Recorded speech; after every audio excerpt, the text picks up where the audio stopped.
afternoon, everyone. Welcome to our Energy Storage Enhancements call for the second revised draw proposal for addendum. My name is Brenda Corona here with the Stakeholder Affairs Group, welcoming you to a short meeting today, July 28, 2022, where we will be discussing a few slides as well provide a Q&A session today's meeting. I do have a few meeting reminders to go over briefly. As this call is being recorded for convenience purposes only, we will be posting it shortly on the website for Energy Storage Enhancements on the main landing page for this meeting. All materials should not be reprinted without the ISO's permission, and make sure you keep your comments professional, brief, and allow us to review them as well so we can kind of circle back and provide you answers as well. And then for those on the phone, we would like you to raise your virtual hand using above the chat window so we can call on you. And Shreyas, my event producer, will make sure to unmute you. But before you speak, make sure you provide your name and organization so we can make sure we know who's speaking. And then if you do have any comments, you're able to submit them on the chat, and also we'll be able to read them out loud if you like, but also provide your name and organization just so we can kind of connect who's asking the question. So with that, today's agenda, we'll go over the stakeholder process of where we're at, and then we'll do a default energy bid slides by Gabe, and he will lead the Q&A session for the rest of the meeting. And then the after that, we'll go over the next steps. In our initiative stakeholder process, right now we have posted the straw proposal and the second revised straw proposal in this meeting. So you can see we're still in the proposal development. We're still on track to do our posting of other documents that are critical to the energy storage enhancements. So we will be providing information for that as well. Will be posted on the initial website when we do come with those dates. But as that, I'll go ahead and pass it to Gabe, and he can go ahead and let us know go ahead, Gabe. Okay, thank you for that introduction, Brenda. I appreciate it. The idea here today is that we're going to have a discussion on the addendum to the proposal. Just so everybody knows, we are currently, and we do currently have an additional, it's just a couple of pages, but it is an addendum to what we proposed in the second revised straw proposal for energy storage enhancements. So today's meeting is certainly not a reopener of the same discussion that we had a few weeks ago when we were talking about the bulk of the second revised straw proposal. We're only focusing today on what's covered in the addendum. Just so everybody knows, that information has to do with the default energy bid for storage resources. And the reason why we feel comfortable introducing it this late and this far along in the stakeholder process is because it is a relatively light change, and it is something that we discussed when we were initially talking about the default energy bid in the Energy Storage and Distributed Energy Resources Initiative, or the ESDR initiative, a couple years ago when we first established the default energy bid.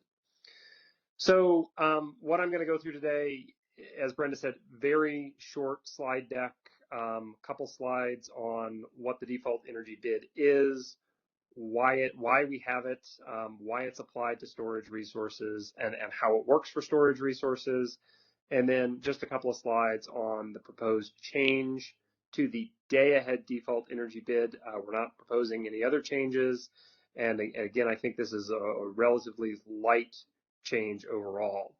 I know, and I personally apologize for this, comments on the second revised straw proposal have been a bit of a moving target. We initially asked for them 2 weeks after we had our presentation on the second revised straw proposal. We pushed that date back when we posted the addendum. We did get comments and feedback from stakeholders that said, hey, look, we really want to have a meeting and we've got some questions about what's included in the addendum. And because of that, we've scheduled this stakeholder meeting and we've pushed the comments back out even further So stakeholders have the ability to internalize what we're going to talk about today and then can capture that in the comments that they leave for the second revised straw proposal. And just the final note here is that the ISO has updated the comments template, or if we haven't yet, it's imminent, and we will have a final question on this addendum, and you can just leave your responses there. I would also just note that if you've already submitted comments, we do appreciate them. If you want to go back and edit those comments, you can certainly reach out to Brenda or myself, and we can put you in touch with the right people if the tool isn't open for editing. So if we go on to the next slide, let me make sure we're doing good here. Okay, great. So if we go, yeah, this is the outline of the timeline that we have for this initiative. Obviously, we've done quite a bit already in terms of stakeholder outreach and participation on this one. Most recently, we posted the second revised straw proposal back at the end of June. We had our stakeholder meeting at the beginning of July. And then we were, just a little bit after a week after that, we posted our addendum. And this is sort of at the same timeline when this issue was raised to the ISO's attention, and we were able to think about a potential solution for it. And from there, we did decide to have this meeting today, which is July 28th, and then we are going to have comments due. So these will be the final set of comments. And those will be due 1 week from today, next Thursday on August 4th. So just so everybody knows, we are still looking to post a draft final proposal, and we will have a meeting to follow up with that draft final proposal. That's obviously going to be happening sometime in August after we get these comments back and we have a chance to review them internally. We will be posting a final proposal with basically including everything that we've talked about so far, and that should go out sometime in September. We need to make sure to leave ourselves enough time to post our final proposal and then get board documentation ready to go for final approval at the ISO Board of Governors. We are still targeting the late October 2022 Board of Governors date for this policy, and that's where we're hoping to get final approval to be able to file this at FERC and then move forward with codifying these changes in the tariff. Okay, so I think with that, maybe Brenda, do we have any questions or comments on the timeline so far, or should we move into the next section?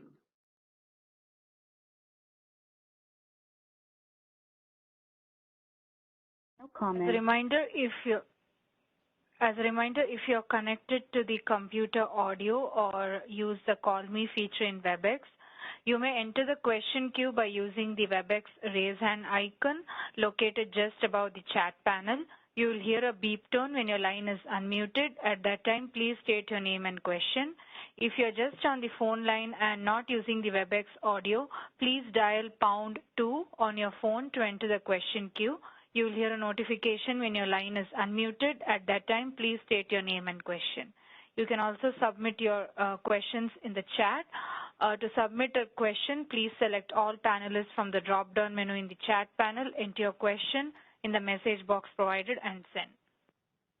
Great, thank you. So let's go ahead and advance. Yeah, we can go to the next slide. So this is, like I mentioned, the background on the default energy bid that we developed, and this was implemented, I believe, at the very end of last year. So default energy bids are in place for storage resources today. The idea, behind all default energy bids is that they're there to help mitigate in the event that a resource or a set of resources has the ability to exercise market power. The ISO can mitigate entered bids or submitted bids to the ISO market software with these ISO calculated default energy bids. Default energy bids for storage resources are a little bit more complicated than traditional default energy bids for gas resources. Gas resources, you're sort of thinking about the heat rate or the efficiency of the gas resource, and you're thinking about fuel costs in order to purchase natural gas to be burnt to turn into electricity. With storage resources, there's a number of different aspects that need to be considered. And we specifically in the ESDR 4 initiative focused on 3 of those principles. The first one was that the default energy bid should cover costs for the storage resource to charge or to buy energy. And this is something that's really unique to storage resources. We don't have this principle for any of the other resources that are on our grid.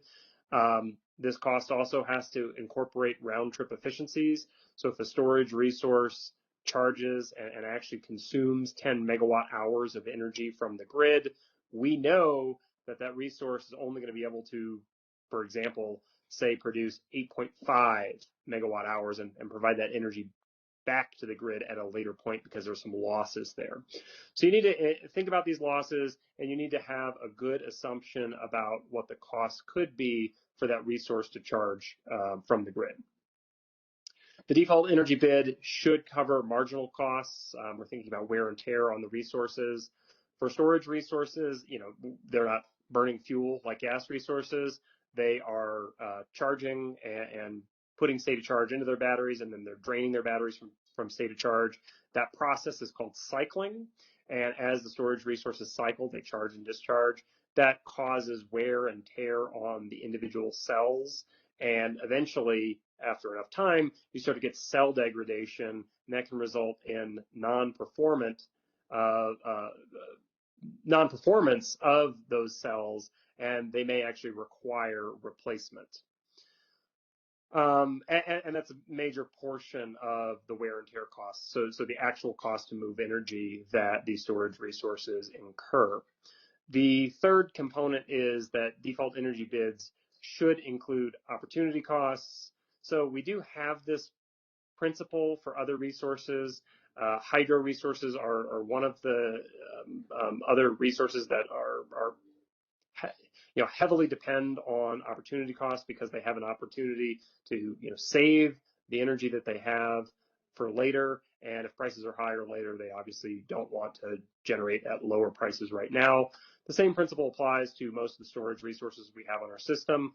Most of them are 4-hour duration batteries. So you're really thinking about a trade-off of, gee, should I discharge my battery now, or would it be more efficient for me to wait a couple of hours because maybe in the evening peak, I'm expecting very high prices, and prices are only moderate right now.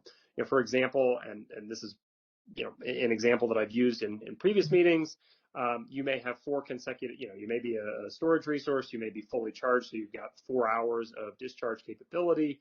You may know or expect that prices are going to be $100 per hour during the evening peak, and they're going to stay at those high prices, and they're not going to be higher during any other time of the day. So what you would obviously want to do is hold on to your energy until those prices hit 100 or were higher than 100, and you wouldn't want to discharge them, even if, say, prices were 95, because you have a reasonable expectation that prices are going to be higher later.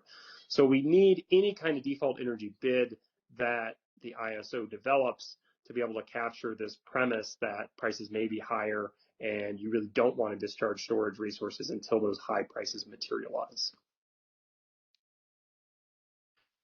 So let's advance to the next slide, please. Okay, great. So what do these default energy bids actually look like? I apologize, it's a somewhat complicated formula. Just looking at the top one, the first component is that first principle that we were talking about. That EN term is the estimated cost for a storage resource to buy energy. Obviously, the round trip efficiencies, or that ADA sub-variable there, is a part of the factor, and then the delta sub-variable is also a part of the formulation, because a storage resource with 4 hours of duration is obviously going to have a different opportunity cost than a storage resource with 1 hour duration, and both of those need to be incorporated into the formula, and they are with those delta and ADA terms. We also, just for simplicity, said we understand that on some particular days, it could be the case that energy prices are actually negative for storage resources to be able to buy energy. We just set a floor at 0, though. Once you start incorporating negative values into the default energy bid, and then you apply a multiplier, things get, the math gets a little bit weird. So we made a conscientious decision to say, no, we're not going to include negative values in the default energy bids, and we're just going to set a floor for that energy price at $0. The row term, the sort of second component of the day-ahead storage default energy bid, is supposed to be a value that captures the variable costs. And even though it's just one term, it's a pretty important component of the default energy bids. And it's something where when we were going through the policy to develop the default energy bid, we said what we would do initially for storage resources is have them come to the ISO and justify and show us what those marginal expected operating costs were for wear and tear. And I think even in the policy that we wrote, we sort of said, well, even if you want to give us an estimate of the upper end of that range, that would be okay, because what we don't want to do is we don't want to have the default energy bids underestimate what energy is worth and not include those full costs, because a resource may cycle more times, for example, than it was designed to do. And in that case, we'd want to capture those higher costs compared to what a typical cost would be in the default energy bid. And obviously, actual bids that are submitted to the market don't necessarily have to be reflective of the default energy bids. This is just what I would say that this is a value that the ISO assumes is sort of the upper end of what a marginal bid for these kinds of resources would look like. In the real-time, and then just to kind of round out the default energy bid formulation, there's also a multiplier of 1.1 on the end of the formula. That's basically to say, we know we're using estimates in this formula. Estimates aren't always right. Let's just give us a little bit of wiggle room. And I think when we actually put this default energy bid together, we showed what different multipliers would sort of look like in terms of the DEB potentially being too high or potentially being too low, dispatching the resource too frequently. And we found that 1.1, even though we use it in some of the other formulas, also applied fairly well to storage resources under the scenarios that we studied at the time. The real-time default energy bid has an extra term in it. So it has this OC term, which refers to the opportunity cost. That opportunity cost also has a subvariable, the delta there, referring to the duration of the resource. So again, if you're a 4-hour battery, your opportunity cost is going to be different than a 1-hour battery. The 1-hour battery is just going to be trying to capture the highest peak priced hours in the market if it's trying to discharge all of its energy. Same thing with a 4-hour battery, but it's trying to capture the highest 4 priced hours in the market and doesn't want to be dispatched too early before those highest prices emerge. Now, the question I think we got asked when we were developing this is, do we need to include an opportunity cost term in the day-ahead default energy bid as well as the real-time default energy bid? And I think the answer that we came up with when we were developing the policy initially was, no, we don't. And the reason why we didn't is because with the day-ahead default energy bid, you're really looking over a 24-hour period, and the optimization is actually going to choose the hours that are most efficient for the storage resource to charge and discharge. So that's initially why we said we were going to set these two formulas up like this. So with that, maybe I'll pause and just see if there's any questions. I don't see anything coming in on my end, but I can't promise there isn't anything. Okay, no. As a reminder, I'm sorry, go ahead, please. Great. Let's just go ahead into the next slide. Perfect. So, and I'll pause again for questions. So, okay. Market participants just a few months ago came to the ISO through the normal channels, through I think a city ticket, and said, hey, I have this scenario where my resource is participating in the market. we are seeing some strange results in the day-ahead market. Specifically, I think there were instances when in hours in the mid to late afternoon, storage resources were being mitigated. And because bids were being mitigated, that made the resource look more efficient to the optimization. So they were actually getting scheduled during those middle of the afternoon hours to discharge, even though there were significantly higher prices later in the day. And I think the underlying commentary there was sort of, we really were hoping that the ISO could stick to that first principle that we said, that the day-ahead market really wouldn't dispatch these resources too early prior to those peak hours of the day.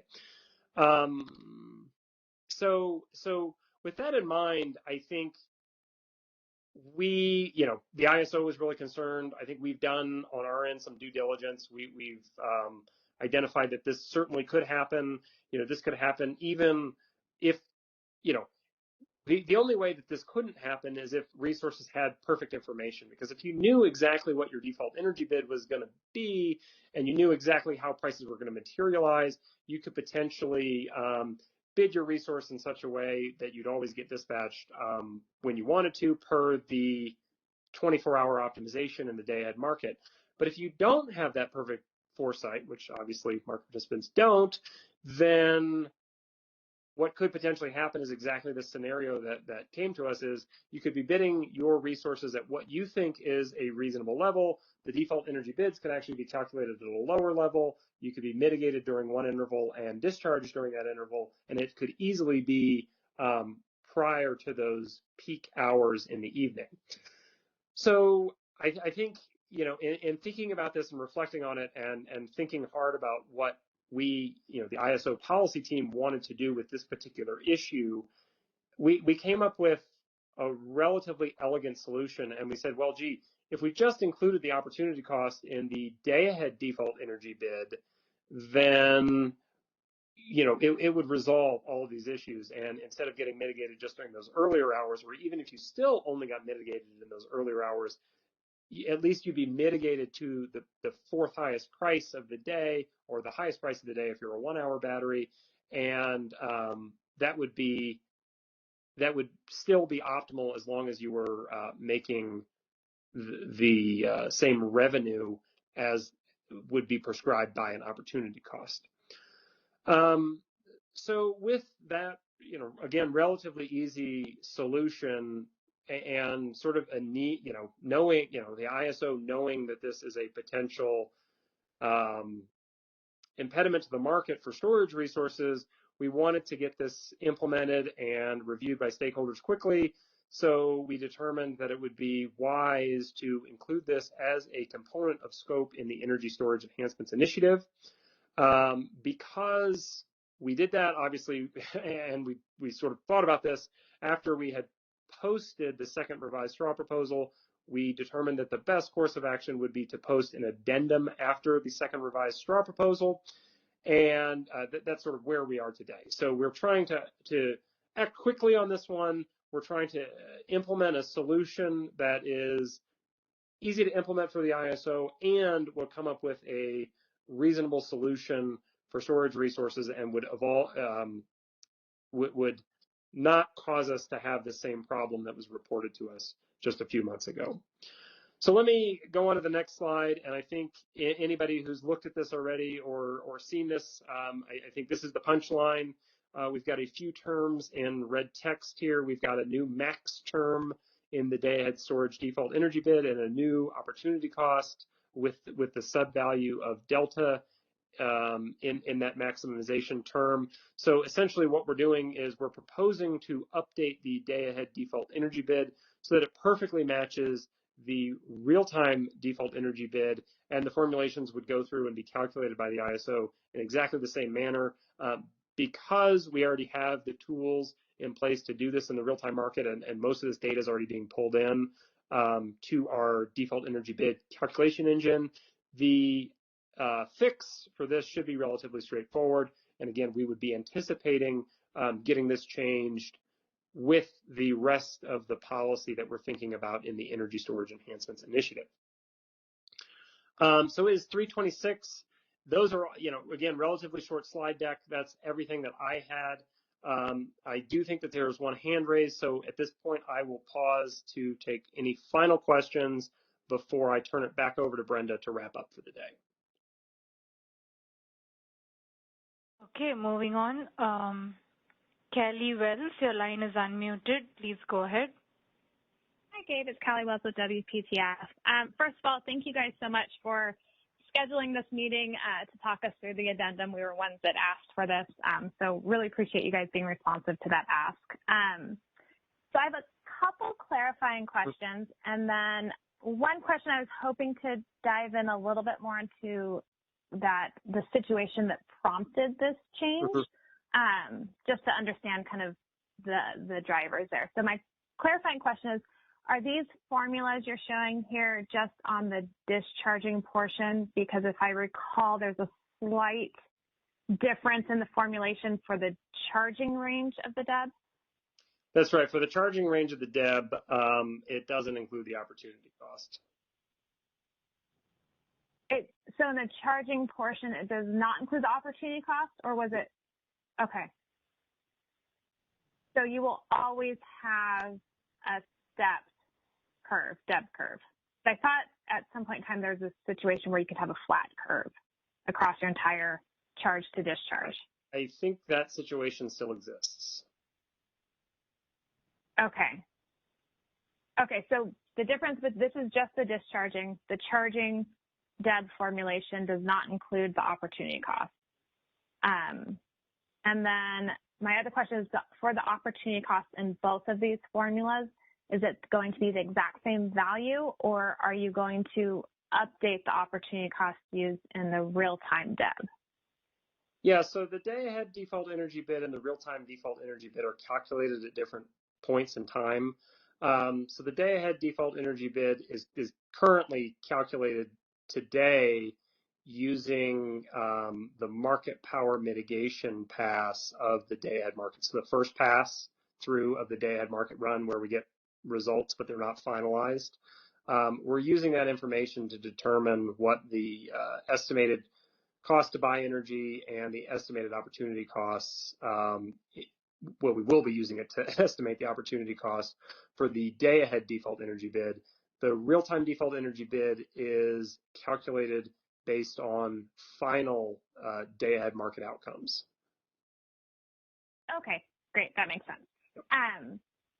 And then, so just, I guess, one little tangent follow-up question. So you mentioned that there can still be the condition where you have a flat DEB curve across your entire charge and discharge range. Have you guys seen that happening? I'd have to, I don't know the answer to that. I'd have to look into it. Okay, yeah, we've always been curious about that because I could envision that if that ends up going into the market, it could also cause some wonky dispatch instructions for storage resources when they're mitigated.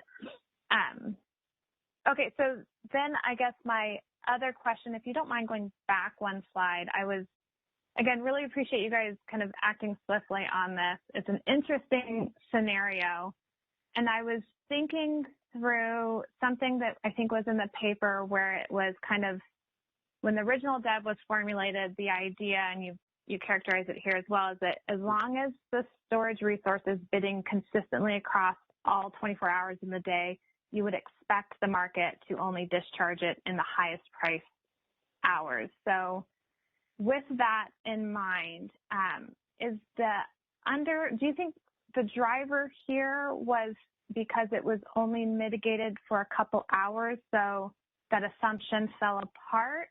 Or do you think it was a combination of maybe that and the fact that because it was mitigated, I'm assuming it's sitting behind some sort of transmission constraint?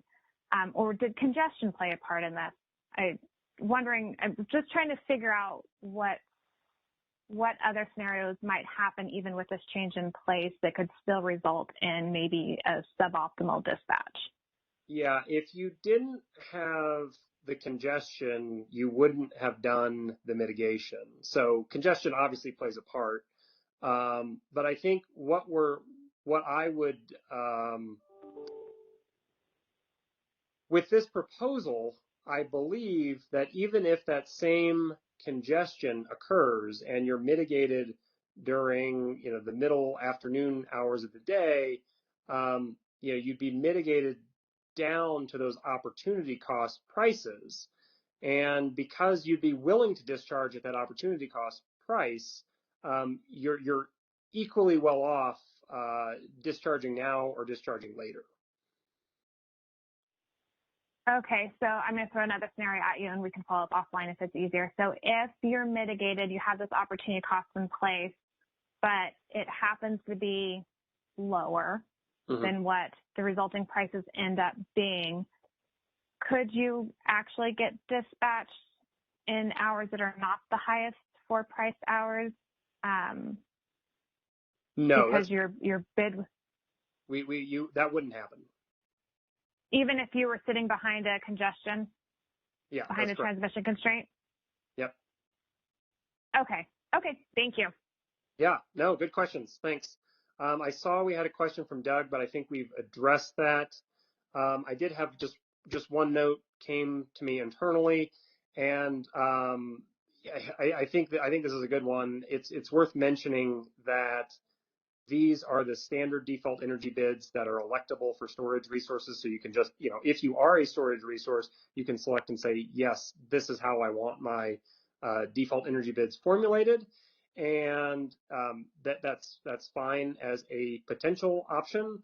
But as with any resources, the ISO does offer the negotiated default energy bid, where you can come to the ISO and come up with your own formula if you'd like. And as long as that can be justified, then it could also serve as a way for the ISO to calculate a default energy bid for the resource. Yeah. Okay. So we do have a few more hands, so let's go ahead and get to those. Okay, sure. Chris, please go ahead. The line is unmuted. Hi, Gabe. It's Chris Devin with Customized Energy Solutions. Can you hear me all right? Hey, Chris. Sounded good. Okay, cool. Thanks for the discussion. Just a couple of questions. One, just kind of procedurally, when you're talking about the comments, I think you were saying that this was the last round of comments, but I believe that was probably just for this iteration. Are you guys going to be taking comments on the draft final proposal too? Yes, absolutely, yeah. Okay, I assumed as much, but I just wanted to confirm. Thanks for that. And then just the only substantive thing I was kind of wondering about with this discussion was, I remember this being kind of a big deal when we were talking about it at the MFC meeting. So I was just curious as to if you guys have had any discussions with MSC about this change, and if you're planning to maybe discuss it at a future MSC meeting again, even if it's not, for a formal opinion, but perhaps just to run it by them and see what they say on this. And thanks for the discussion with that. That was helpful as well. Yeah, I agree. We had a lot of discussion with them on the default energy bid when we initially put it together.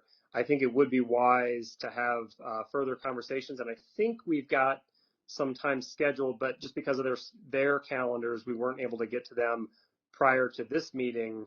So that is on the agenda though, going forward. Okay, great. Yeah, I'll just look for that next time we have the MFC meeting, but appreciate the confirmation. Okay, that's all I had. Thanks, Chris. Great questions. Do we have one more? Yes, we have a couple more. Renee, please go ahead. Your line is unmuted. Hi, Gabe. This is Renee Sykin with Rev Renewables. Hey, Renee. Thank you for including this as a company who has experienced this. I know you highlighted just one day, but we've experienced it multiple days. We're very happy to see this change in here. So thanks for the last minute addition. It does, on its face, we do think this should help resolve the issue. We did have the same question as Callie earlier on, whether, it might result in a higher bid for like an afternoon hour, but still result in, suboptimal dispatch in mid-afternoon hours, for example. So, we're still thinking through that, so helpful to hear your answer on that. But this is just to say, I think this is going to be a good change, and thanks for including it. Yeah, great. And that was sort of our hope, is that, this definitely impacts many of the stakeholders. And if this is just something we can get right now, and it's a relatively small change, let's get it in, let's include it in the policy. So thanks for that feedback.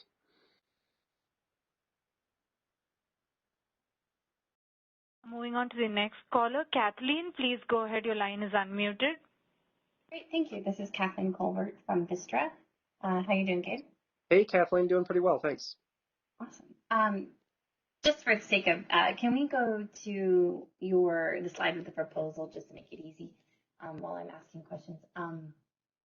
So a couple follow-up questions to what I think Callie and Renee were touching on, but my first one is the difference between the charge and the discharge side for either formulation now, because they're generally the same, going to be proposed to be the same.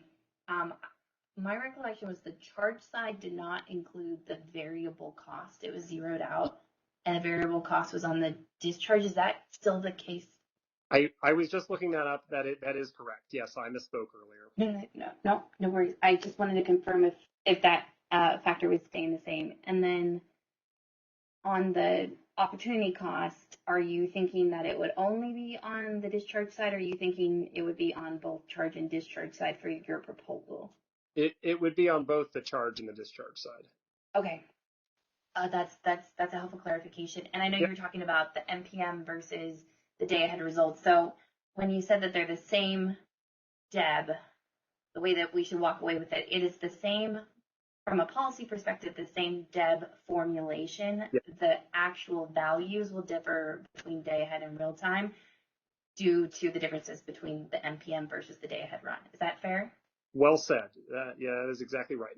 Okay, no, that's incredibly helpful. A couple questions on if you've considered a few things. These are, I think, they're definitely not in what I see you being proposing today, but I was curious if you could talk a little bit about if anyone other than has raised, and if you've thought about, like, the first thing that when we've talked a little bit about how the DEB's been functioning, that we have questioned is when the DEB is mitigated. I know Callie said, well, do we see a spread, or is it getting mitigated to basically a flat where the charge and the discharge is equal? I think that's possible if you don't have a registered variable cost, but if you do, essentially that's the difference. But when we've looked at it and tried to think through, is there a principle that when mitigated for a given hour, let's say your highest charge offer and your lowest discharge offer price, that effective spread is kind of in there, even though I'm not saying that the market dispatches on spreads, just in the offer curve, you can see what is that price point that the storage operator is looking at, that as kind of the threshold to jump from a charge to discharge mode. Have you considered at all the policy implications of maybe respecting that difference?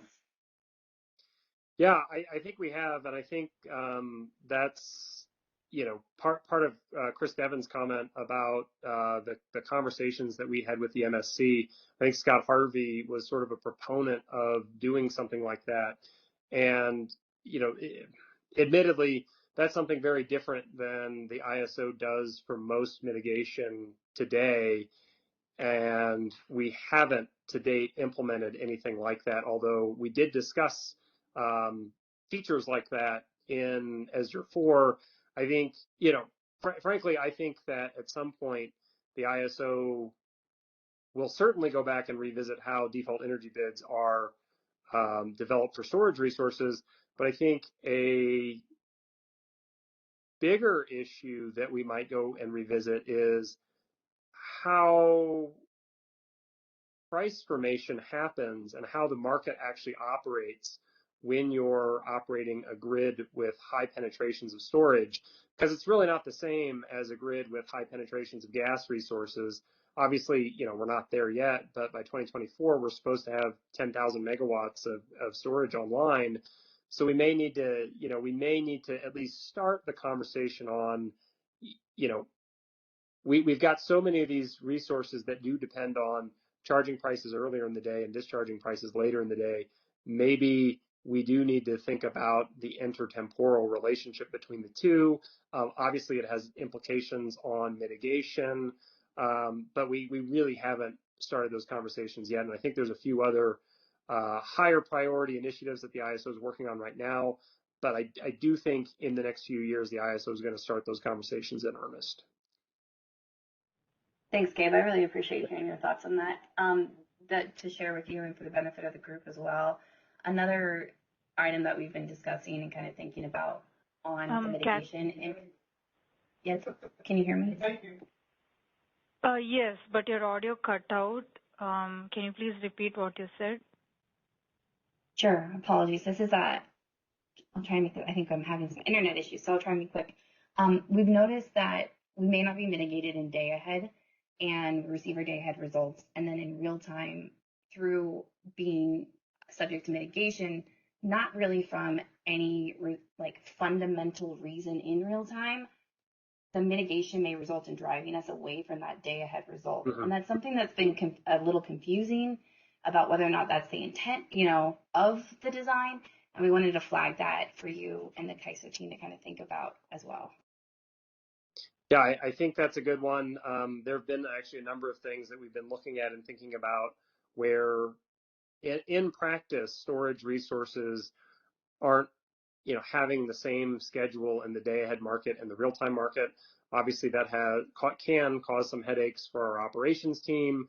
That can be detrimental to, have some unfavorable settlement implications for resources that are participating in the market. So I think we're actively thinking about that right now.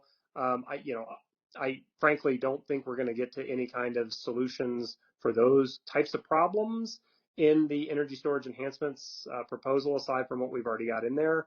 But I do think, in the next round of discussions for storage resources, possibly even in the price formation initiative, we might want to start tackling some of those issues because, obviously, as the storage fleet grows and grows, it's going to become more of an issue for ISO operations. There's going to be more concerns from the stakeholder side. Thank you for your time, Gabe. Yeah, no, thanks for the questions, Kathleen. Appreciate it. Okay, I do not see any other callers in the queue as of now. Great. I will turn it over to Brenda for the next steps. Thank you, Gabe. So we can go ahead and hopefully end this meeting a little early for everyone. But if you do have any questions, the comment tool is available for those additional comments. If you do experience any technical issues, please send the email right away to iso-stakeholderaffairs@CAISO.com. We don't see any issues, but we are planning to hopefully add an additional comment for the addendum. So if you do want to specify what was discussed in today's meeting, we'll have a spot for that. And then also we're going to keep on the extended comment period to August 4th, as previously discussed. And then hopefully that's all we could provide for you for today. And this meeting is recorded, so it'll be posted shortly so you can share with your colleagues who weren't able to attend. And lastly, we do have a Stakeholder Symposium coming up pretty soon. Early bird discount will possibly end around August, so please be sure to sign up before we end our early bird discount. It's $100 off the original price, but it's a great opportunity to network and be part of a symposium in person at the Safe Credit Union Convention Center in downtown Sacramento, November 9th and 10th. And thank you so much, and hopefully we could conclude this call. Shreya, sending it back to you to close our meeting. Thank you, Brenda. That concludes our conference. Thank you for using Event Services. You may now disconnect.